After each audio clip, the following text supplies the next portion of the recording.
दोस्तों जय माता दी। आज हम बात करने वाले हैं मघा नक्षत्र के जातकों से। आप सिंह राशि वाले होते हैं क्योंकि मघा नक्षत्र के चारों चरणों में जो राशि होती है वो सूर्य महाराज की सिंह राशि होती है और मघा नक्षत्र को गंडमूल श्रेणी का नक्षत्र माना जाता है और इसके देवता होते हैं पितृ। तो एक बात तो आप सबसे शुरू में सुन लीजिए, पितरों की आराधना सेवा आपके लिए बहुत बहुत बहुत शुभ होने वाली है। हर शनिवार के दिन तांबे के लोटे में थोड़े से तिल और जल डाल के दक्षिण दिशा की तरफ जमीन पर गिराए, ओम पित्राय नमः कह के आप पुरुष हो या महिला हो, आप लड़के हो या लड़की हो, ये काम आपको करना चाहिए। तो ये नक्षत्र आपको अच्छे फल देना शुरू कर देगा। हम इस नक्षत्र के बारे में पूरी जानकारी लेंगे। कौन सा ग्रह है जो इस नक्षत्र वालों को धन देगा, इसकी बात हम नवतारा से करेंगे। आपकी कुंडली के हर स्थान पर उपस्थित उस ग्रह की जो धन देने वाला है, उसकी स्थिति के आधार पर हम अपने व्यवसाय निर्धारित करेंगे और कौन सा ग्रह है जो आपको हमेशा साथ देने वाला है, उसकी भी चर्चा करेंगे। परंतु पहले हमें जानना चाहिए इस मघा नक्षत्र के बारे में पूरी बात, क्योंकि हमें सब पता होगा तो हम अच्छा कर पाएंगे। मतलब हम वो रास्ता देखना चाहते हैं जिस रास्ते पर चलकर हम सफलता प्राप्त कर सकते हैं, मानसिक सुख प्राप्त कर सकते हैं। सूर्य के स्वामित्व के कारण, चूंकि आपके राशि का स्वामी सूर्य है, ये लोग काफी प्रभावी होते हैं। तुमसे कह रहा हूं मघा नक्षत्र वालों, तुम्हारे ऊपर स्वाभिमान की भावना प्रबल होती है और बहुत जल्दी अपना दबदबा तुम लोग कायम कर लेते हो। कितनी अच्छी बात है। कर्मठ हो और किसी भी काम को जल्दी से जल्दी पूरा करने की कोशिश करते हो। इसमें थोड़ी सी सावधानी बरत लो, क्योंकि फ्रस्ट्रेशन होता बहुत जल्दी जल्दी करते हैं। तो आपके भीतर ईश्वरीय आस्था बहुत अधिक होती है। आप ईश्वर से डरने वाले होते, तो ईश्वर से डरना चाहिए। वैसे तो आप गर्म मिजाज हैं, पर जब आपको पता चलता है कि आपके कारण किसी को कष्ट पहुंचा है, तो आप बहुत जल्दी से उससे क्षमा याचना भी कर लेते हैं। इसमें बिल्कुल भी नहीं झिझकते। तो ये तो आपका सोने जैसा गुण है। अब हम बात कर रहे हैं, मघा का अर्थ है महानता, वैभव, पूर्वजों की शक्ति। पूर्वजों को मनाओ यार, जितना पूर्वजों को मना सकते हो उतना फायदे में रहोगे, उतना लाभ में रहोगे। पता है, तो देवता है पितृ देवता, वही मैंने बोला है, पितृगण है। तो पूर्वजों की वंश परंपरा को कायम रखना। एक बात बताएं, कभी ये मत कहना, कोई बोले कि हमारी परंपरा ये चल रही है तो ये मत कहना अरे ये पुराने जमाने की चीज है, अब तो नया नहीं। आप अपनी वंश की परंपरा का पालन करोगे तो बहुत ही शुभता आपको प्राप्त होगी। ये बात जरूर आप याद रखिए। राज सिंहासन इसका चिन्ह है। तो घर में बैठने के लिए कुछ सिंहासन जैसी कुर्सी ले लो, फोटो लगा लो यार। सत्ता, पद, अधिकार, प्रतिष्ठा, नेतृत्व सब तो आपको मिल जाएगा इससे। बीज मंत्र है ओम कम। बीज मंत्र, इसकी एक माला रोज करना शुरू कर दो। इससे पितृदोष शांत होगा। पद प्रतिष्ठा में कोई बाधा आ रही है तो वो बाधा भी हट जाएगी। विश्वायकम फलदायकम मान लीजिए तो बहुत फायदे में रहोगे। मानो महंत मत मानो, अरुकम मानो क्षतम मत मानो, जो भी आपकी इच्छा है अच्छा होगा तो मानोगे ये बात। देवता मंत्र है ओम पितृभ्यो नमः या पितृ देवताभ्यो नमः, दोनों में से एक है, इसका भी जप करना चाहिए। बीज मंत्र तो बहुत इंपॉर्टेंट है, ओम कम। बरगद बट वृक्ष है, बट वृक्ष की सेवा आराधना करिए। और नहीं कर सकते, शहर में रहते हो, आसपास कहीं नहीं है, तो इसका अच्छी सी एक सीनरी लगा लीजिए, उसी के पैर पढ़ लिया करिए। पक्षी है गरुड़, बाज। गरुड़ का फोटो लगाइए, परंतु विष्णु भगवान के साथ लगा लीजिए, क्योंकि प्रथम पितृ तो नारायण होते हैं।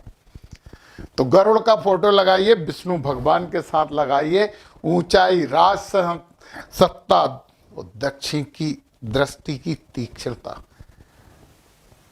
आपकी आंखों में एक्सरे करने की क्षमता है, ये बात भी आप मान लीजिए।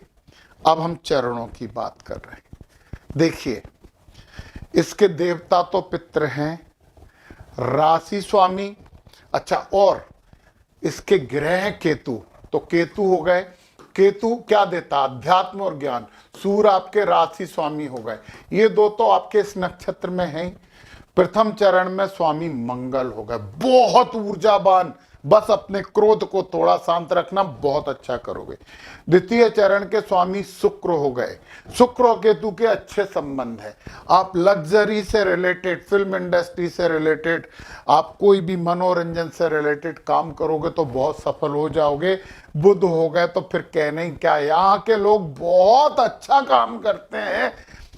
फिर इसके बाद चंद्रमा हो गए। बस आपको लड़ाई करना है खुद से, खुद की सेंसिटिविटी से, खुद की संवेदनशीलता से, और यदि आपने अपनी संवेदनशीलता संभाल ली तो पूरी जिंदगी संभल जाएगी। ये चारों चरण होते हैं।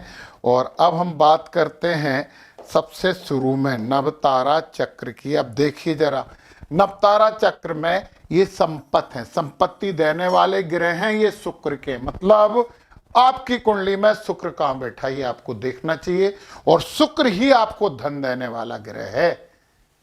एक बात समझ ली, ये अतिमित्र नक्षत्र हैं, इसका मतलब होता है कैसी भी परिस्थिति हो, बुध, ये तीनों बुध के हैं, बुध आपके साथ खड़े हो, मतलब आपकी बुद्धि उस परिस्थिति से आपको निकाल ही लेगी।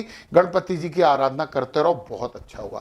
अब हम संपत्ति कैसे बढ़े इसके लिए बात करें तो हमें शुक्र को शुभ करना होगा, हमें शुक्र को मनाना होगा। ये बात आपके लिए बहुत इंपॉर्टेंट है। तो शुक्र को शुभ करने के लिए हमें क्या करना चाहिए? स्त्री जाति का सम्मान और पत्नी का भी सम्मान। नंगे पैर कभी भी ना घूमे। जितना कला और संगीत में रुचि रखोगे शुक्र महाराज उतने प्रसन्न होंगे। सफेद चंदन जरूर लगाएं, यहां नहीं लगा सकते तो गले में लगाएं, इत्र भी लगा, सेंटिमेंट आपको लगाना चाहिए। फैशनेबल वस्त्र पहने, चमकीले वस्त्र बड़े अच्छे हैं आपके लिए, बहुत शुभ हैं, तो फैशनेबल वस्त्र पहने। फ्लर्टिंग से बचें, फ्लर्ट मत करना, शुक्र खराब हो जाते हैं। तांबा धारण कर सकते हैं। शीशे के बर्तन को कम से कम उपयोग में लेकर आएं और भोजन का दान करें, ये आपके लिए बहुत शुभ है। अब आपके लिए कैरियर क्या क्या हो सकते हैं?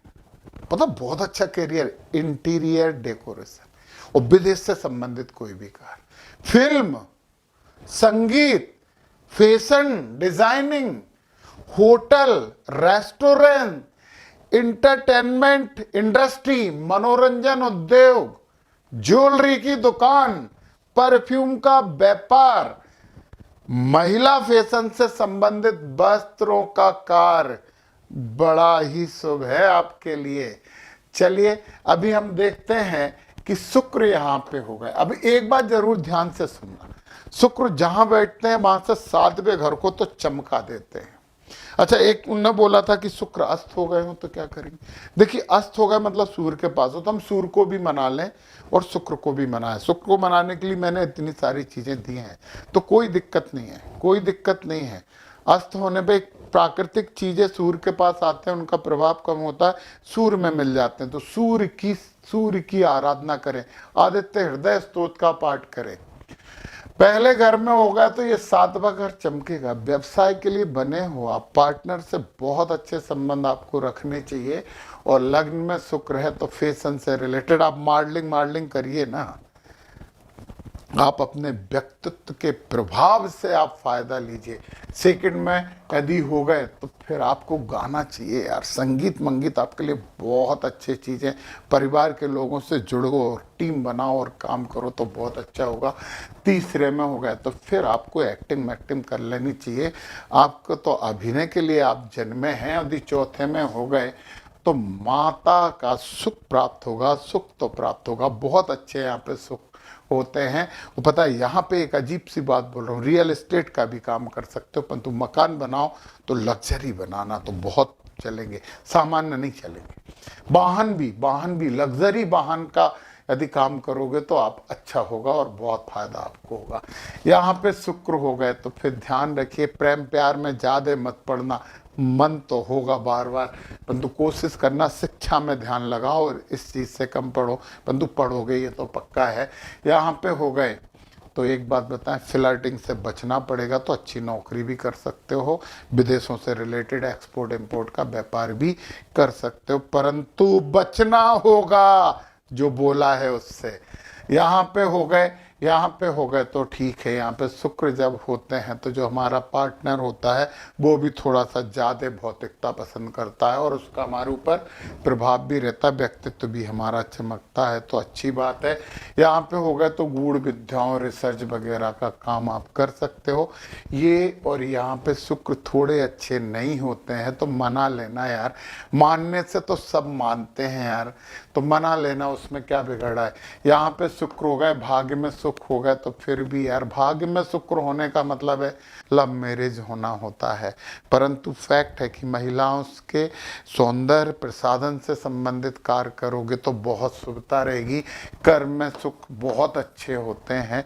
और फिर मैंने बोला कि फैशन डिजाइनिंग से जुड़ जाइए, होटल रेस्टोरेंट वगैरह से जुड़ जाइए, परफ्यूम ज्वेलरी से जुड़ जाइए, बहुत अच्छा काम करोगे।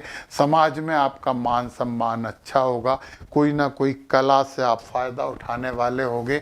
यहाँ के शुक्र होंगे तो विदेश से संबंधित व्यापार करिए, बहुत अच्छा ये होने वाला है। और फिर मैं बोल रहा हूँ कि अनावश्यक खर्च मत करना, यहाँ पे शुक्र है, तो ये तो शुक्र वाली बात हो गई पूरी, और ये आपने समझ भी ली है। ये बात आपने समझ ली है तो आपको धन कौन देगा? आपको धन देंगे शुक्र महाराज। कृष्ण मूर्ति पद्धति का पूरा कोर्स की क्लास शुरू करने वाला हूँ। जिन्हें कुछ भी एस्ट्रोलॉजी में नहीं आता, बेसिक से शुरू करूँगा, एक एक घर एक एक ग्रह की बात करूँगा, फिर नक्षत्रों और केपी की बात करूँगा। बुक आपको मिल जाएगी, तो बुक की जगह नोट्स में बोल दूं तो नोट्स आपको मेरी तरफ से मिलेंगे पूरे के पूरे, ऐसा मार्केट में अवेलेबल नहीं है, वो बुक मैं आपको देने वाला हूं। तो 3 जनवरी से शुरू हो रही है, बाकी की डिटेल आज शाम तक आपको पूरे मिल जाएंगे। और इसके साथ एक बात और कहना चाहता हूं कि 2026 का पूरा भविष्य फल, हर महीने का अलग अलग ग्रहों के उपाय, नक्षत्रों के उपाय, नवतारा के उपाय सभी कुछ दिए हैं। यदि चाहिए तो नीचे डिस्क्रिप्शन में लिंक है, उस लिंक पे क्लिक करके आप 2026 को शुभ बनाने के लिए वो राशिफल भी प्राप्त कर सकते हैं। तो मघा नक्षत्र वालों, दबदबा कायम रखिए। जय माता दी।